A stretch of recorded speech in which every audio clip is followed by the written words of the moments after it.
Sir हम हिंदू हैं, तो हम गाय माता को पूजते हैं, काऊ को पूजते हैं, बीफ नहीं खाते हम जी।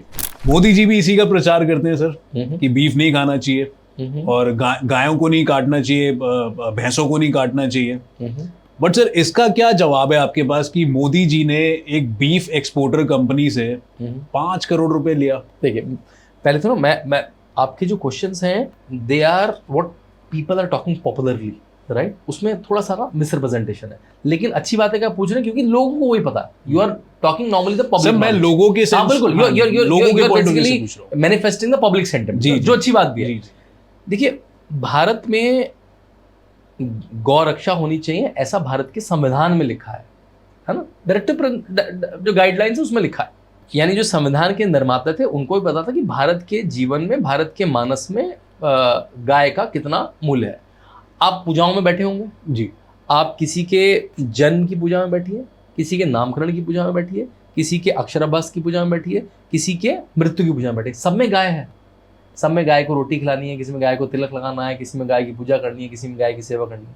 तो वो आरएसएस बीजेपी ने नहीं सिखाया, वो भारत की सभ्यता में, भारत की कल्चर में। हाँ, आरएसएस और बीजेपी ने उसको प्रोटेक्ट करा, उसको उस कल्चर को एक तरह से अपना अपना ओवरआर्किंग हैंड दिया, पहली बात। दूसरी बात, भारतीय जनसंघ और आरएसएस ने, जो बीजेपी का पुराना वर्जन है बीजेएस, राइट, उन्होंने गौरक्षा के बड़े बड़े आंदोलन चलाए 1955 से 1965 के बीच में।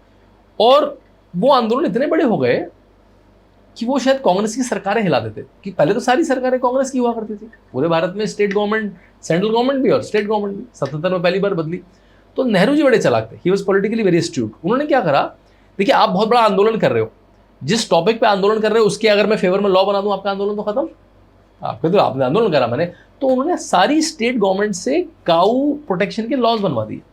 तो आपको बड़ा मजा आएगा, आप तो लीगल हैं, देखिएगा 1955 से के बाद जितने काउ प्रोटेक्शन लॉ भारत में है, भारत में 3-4 स्टेट्स को छोड़ के सब जगह काउ स्लॉटर बैन है। वो 1955 से 1965 के बीच कांग्रेस की सरकारों ने बनाया। और क्यों बनाया? क्योंकि जनसंघ के मूवमेंट इतने पॉपुलर हो गए थे, उनको लगा सरकारें ना पलट दें, तो मैं ही दे देता हूं ये। तो ये बड़ी इंटरेस्टिंग बात है और आपके व्यूअर्स को मजा आएगा सुन के कि जितने काउ प्रोटेक्शन के लॉज हैं वो किसने बनाए? कांग्रेस ने बनाया, अपने अपने स्टेट्स बनाए। हाँ, उनको इंप्लीमेंट जोर से तब करा जब भाजपा आई, क्योंकि नेहरू जी ने तो केवल लॉलीपॉप के लिए बनाया था कि देखो लॉ में हो गया, देखो कहने को हो गया, देखो मैंने तो बनाया है। लेकिन उनका इंप्लीमेंटेशन में अपनी गवर्नमेंट्स को आंख बंद कर लो। कोई गौकशी कर रहा है, कोई गौ तस्करी कर रहा है, गौ की चोरी कर रहा है, बीफ एक्सपोर्ट कर रहा है, उसको आंख बंद कर लो। लेकिन जब योगी आदित्यनाथ आए, जब हेमंत बिस्वा आए, जब नरेंद्र मोदी आए अपने अपने स्टेट में, तो उन्होंने इन लॉज को स्ट्रॉन्ग करा। ठीक है, अब भारत में in most of the states beef slaughter and beef export is ban. केवल buff which is a buffalo which is allowed, जो पैसे आए भी हैं वो बीफ से हो ही नहीं सकते। भारत में तो बीफ अलाउड ही नहीं है, या तो वो इलीगल कर रहा है या वो बफेलो कर रहा है। बफेलो अलाउड है भारत में, सो दैट्स द आंसर। नहीं बट सर पैसे तो आए ना। नहीं, पैसे आए वगैरह, वो बफेलो, क्योंकि जो भारत में बैन है वो गौ माता है। देखिए, हर जानवर में वो रेफरेंस नहीं है। आपको भैंस को रोटी खिलाने को नहीं कहा जाता है पूजाओं में, आपको केवल गाय को रोटी, बल्कि उसके भी देसी गाय को, जो देसी गाय है, जो हॉस्टन फीजर नहीं है, जो जर्सी गाय नहीं, जो देसी गाय है, जिसको कुबड़, जिसको हम्प निकला होता है। They are from the same families, I mean. देखिए, हाँ, वो एक्सटेंशन आप कर सकते हैं, आप कल्चर। और वो पैसा कैसे डाइजेस्ट कर सकते हैं? आई मीन इसका कोई जवाब है? A lot of people want to know this sir, ये बहुत चर्चा में भी है आजकल। नहीं, बिल्कुल, मैं आपको बिल्कुल क्लियर डिस्टिंक्शन। मोदी साहब इतना कल्चरल है, इतने संस्कृति से जुड़े हुए हैं जी, बट वो एक बीफ इंपोर्टर एक्सपोर्टर कंपनी से 5 करोड़ रुपए ले रहे हैं। बीफ आप इंडिया में, आपको लाइसेंस ही नहीं मिलेगा इंडिया में। केवल 1-2 स्टेट में, शायद वेस्ट बंगाल में, कुछ नॉर्थ ईस्ट के स्टेट में और केरला में, बाकी तो आप कहीं। But sir it is explicitly written on internet. हाँ, इंटरनेट में। फिर निर्मला सीतारमण ने उसका, एलिना करके कंपनी है, निर्मला सीतारमण ने उसका जवाब भी दिया, जो हमारी फाइनेंस मिनिस्टर ने जवाब भी दिया कि वो बीफ नहीं, वो बफ है। वो आप बफेलो काटना भाई, आप ऐसे तो किसी, मैं जैसे वेजिटेरियन हूँ, I am animal right activist also, तो मेरे हिसाब से किसी भी जानवर को कष्ट नहीं होना चाहिए।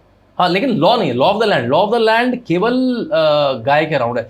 देखिए, इस डिबेट को मैं थोड़ा इंटरनेशनल करना चाहूंगा। हमको लगता है कि अरे why Hindus are so touchy about cow. Every country is about some animal, right? US के बहुत सारे स्टेट में the animal love is around dogs.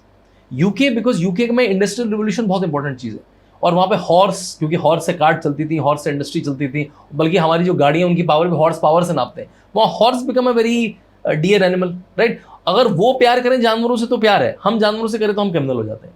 मतलब एनडीटीवी बहुत समय से सेव द टाइगर कैंपेन चलाता था। आप टाइगर को सेव करें तो हम एनिमल एक्टिविस्ट हो गए, आप गाय को सेव करें तो आप कम्युनल हो गए। आई थिंक ये जो बाइनरीज है इनसे हमें बाहर निकलना पड़ेगा।